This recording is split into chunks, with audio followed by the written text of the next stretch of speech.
Bonjour, mon ami. In fact, let me set my phone up as well. It's just because I can't always see all of the questions. So if you do have any questions, please do put them. We've got quite a few to get through today, as usual. I don't think as usual is an actual term anyone's ever used before, but you know, why not have some fun? Excuse me. Right, okay, let me first of all just put all the questions into. Oh, come on, why is it? Why are you doing this? Why are you doing this? Oh, there we go.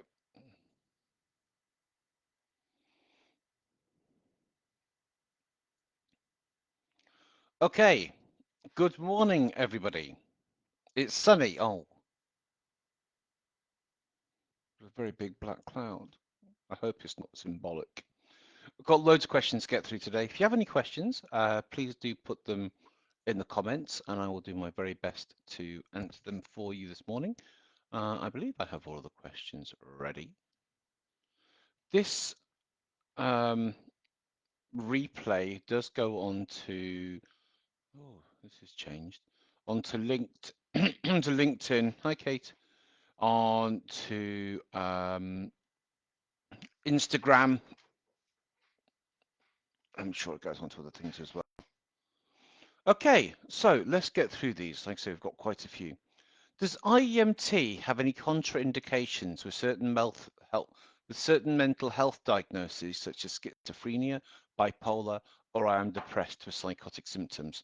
So yes. So when you do your IEMT training, you will be sent this information by your trainer.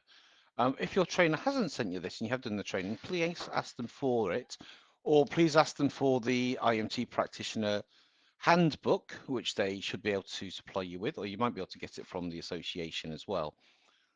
Let me read you this statement. Well, oh, I've actually lost it. Oh, that's annoying.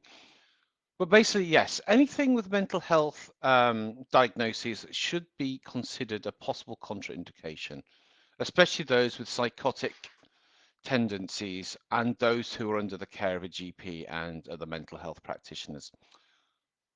What the main factor is, are you qualified and experienced in dealing with this condition? Okay. So a lot of IEMT, the limitations are not on the techniques and the system, the method itself, it's to do with the practitioner. So somebody who's done a weekend training and no other training is not in a position to work with somebody with schizophrenia. Now, I'm not saying that IEMT would not be useful or beneficial to somebody with schizophrenia. It's just it cannot be used by somebody who does not have the adequate training or skills or experience to do so, if that makes sense. Hopefully it does. So it's kind of pretty straightforward, really. If you do need the information, like I say, please do contact your trainer, or like I say, I think the handbook is available on the association site. So basically, anything with like a clinical diagnosis, especially if they're under the care of a doctor, you can possibly work in conjunction with the doctor, which I have actually done on quite a few occasions, actually, especially private doctors. Um, NHS doctors really don't get back to be honest, because they're so overworked. So yes, so any mental health disorder or neurological order should be considered as a contraindication. It kind of ties in here. What are the limits of using IEMT? It's a very good question. It's actually quite hard to answer. The answer is I don't know. And this is why I'm always really interested in hearing about how IEMT is being used by my practitioners and people who've trained with other people and are then going out and using it with clients. I've seen IEMT used from everything from people who are feeling upset, down, lonely, a bit depressed, through to some of my clients. When I've started working with them, they have PTSD so bad they can't even talk about what the problem is. They have hand tremors. They are unable to, sometimes they are unable to speak properly. I've had a really interesting case where my client, as we did the work, her throat would basically seize up and she was like barely able to talk. So I've worked with people personally who have had very bad PTSD, who have been in theatres of war, who've been in just horrible, horrible situations, and now they are doing incredibly well. I have lots of video interviews with my past clients on my YouTube channel. Please feel free to check them out. But then if you look at John, he does work with psoriasis. John Martin Moore, check his work out. So he does work with psoriasis. I don't know how he does that. It's amazing. We have people who do a lot of work with pain. I don't do that. I don't want to get involved with pain. I'm not medically trained and I don't want to be involved in the medical side of things at all. So basically, I don't know what the limits are. I think the limits are always being tested, and I think it's important that we keep in contact with each other about what we're using it for and the results that we're getting. So I don't know the limits of IEMT. Can you use IEMT over the phone? No, no, no. Um, does IEMT work better in person or online? So interesting question this. I think IEMT is possibly more effective in person. However, it's more efficient to do it online. And also, I used to have offices in central London. So I used to have like clinics. When I say I had clinics, I used to work from different clinics. So I used to work from near Bank. I used to work from Harley Street for a bit. I didn't like it around there. I used to work from Tooley Street, which is just near London Bridge, in between London Bridge and Tower Bridge. Fantastic location. And Old Street. So I used to work off Old Street for a long time. Now, when a client came to me in London, especially if they weren't used to London, by the time they got to my office, they were in a terrible state. London's so big and busy. Yeah, I know. And so if you're working with somebody with anxiety and they've come into London, they're an absolute wreck by the time they get to you. When I work with people now, they're in the comfort of their own home. They sometimes have a cup of tea on the go. They have a pillow they're holding. They've got a cat that they're stroking, right? They are more relaxed. They haven't had to rush to get somewhere and they can have some time to themselves afterwards. So I can get them to do the eye movements just as effectively online. So I really like working online. I find it very effective. And so that's why I train people exclusively online, really, because that's where most people now work. So I do like working with people in person, but I really like working with people online as well. And I haven't had any sort of drop in performance or results. How long does it take to be certified? So when you do your training, you are given 3 months to submit 2 case studies and a 20-minute video of you working. So the case studies, I say, should be 2-hour sessions, so at least 2 sessions, sometimes 3, depending on the case, and then a week later follow-up call. Now the sessions are a week apart. So basically you get your session sorted out. You've got your first session, your second session. You can do 2 in the first week, 2 in the second week. Do your follow-up phone calls a week or so later. So you can be certified within a month of doing your training. And lots of people do. So you can do it within a month. You need to do it within 3 months. If not, you need to get an extension or you need to come and do a resit. Can you use IEMT on sleep issues? Absolutely. So there's lots of things around sleep. I've had sleep issues myself. I've had some absolutely bonkers dreams last night. I woke up this, oh, Jesus. I sometimes have to wake up and I have this reoccurring dream, and I'm going to work on this actually, where I haven't killed somebody, but somebody has died. And it's been like an accidental death. And yeah, I can feel it now. Yeah, I need to work on this. And so I have this reoccurring kind of sort of situation. And it all stemmed. I know I actually watched a program a long time ago, well, a few years ago, and it was these 2 boys who were out playing and they were throwing rocks at each other.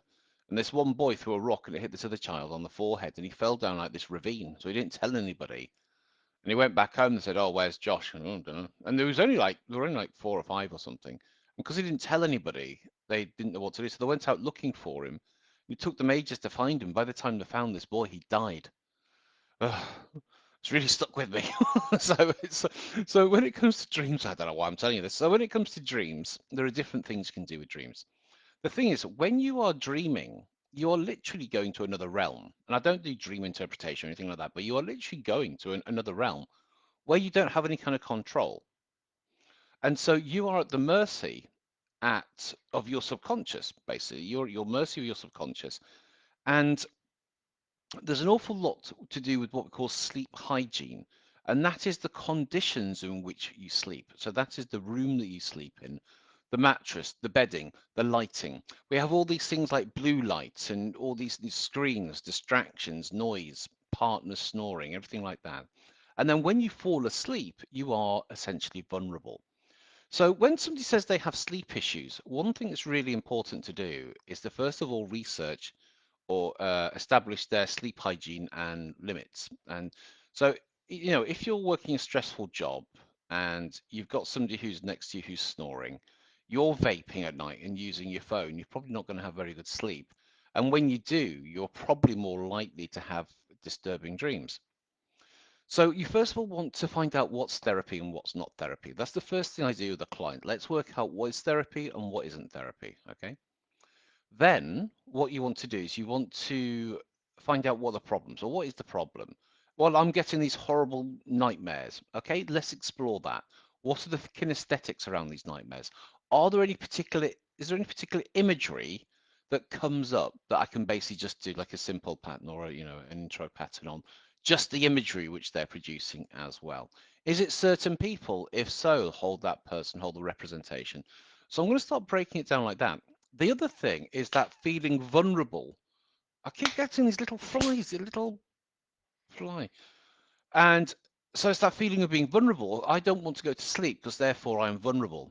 Okay, so when you think about going to sleep, how strong is that feeling of being vulnerable? 9, how familiar? And then I would then work with that. And that has worked very well as well. So it's the process of going to sleep and then what happens when you are asleep. And you want to explore these things to work out where you can make interventions.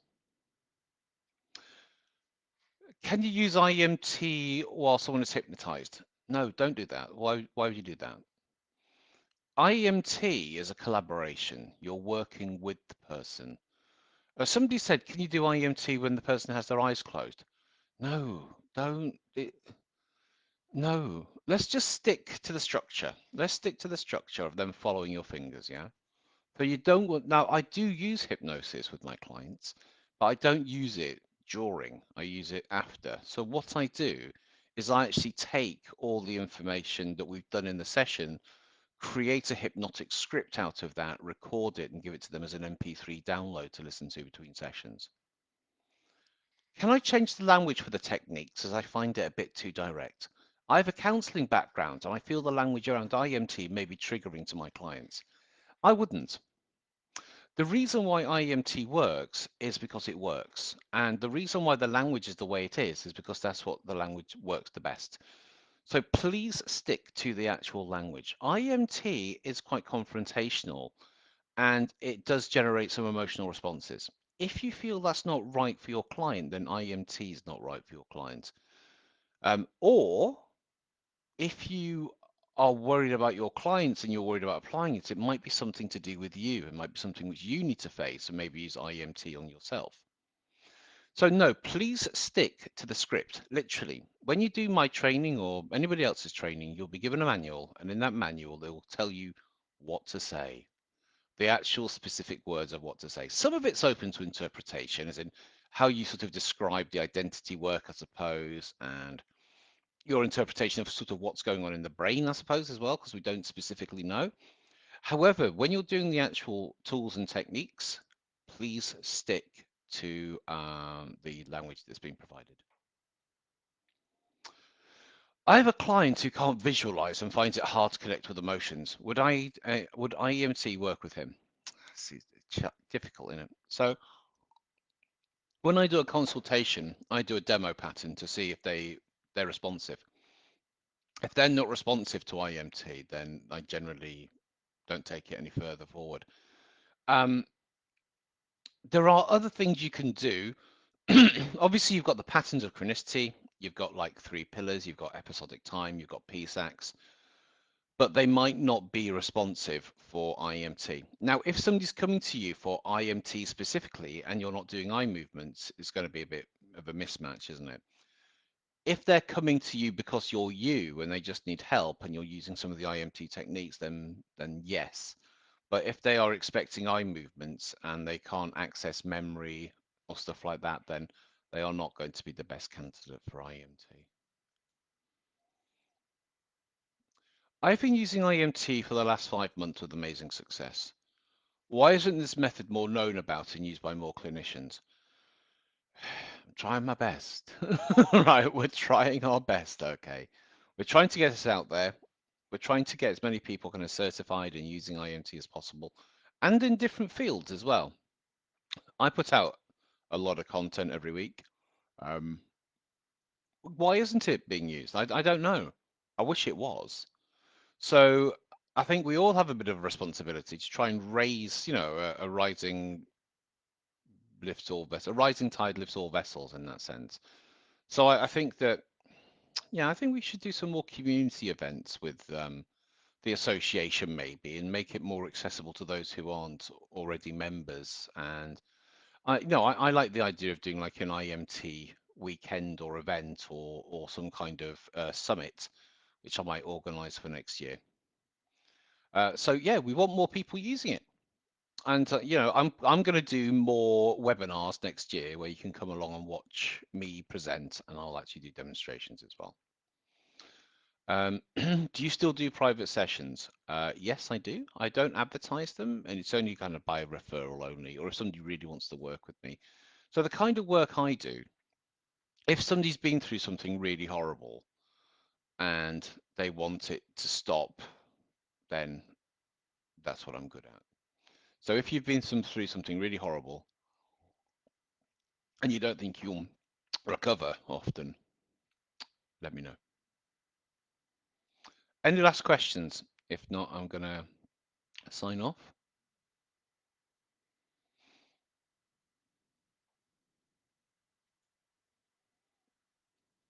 Okay.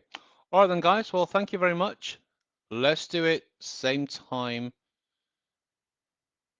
next week. I don't even know how to end this. All right, bye.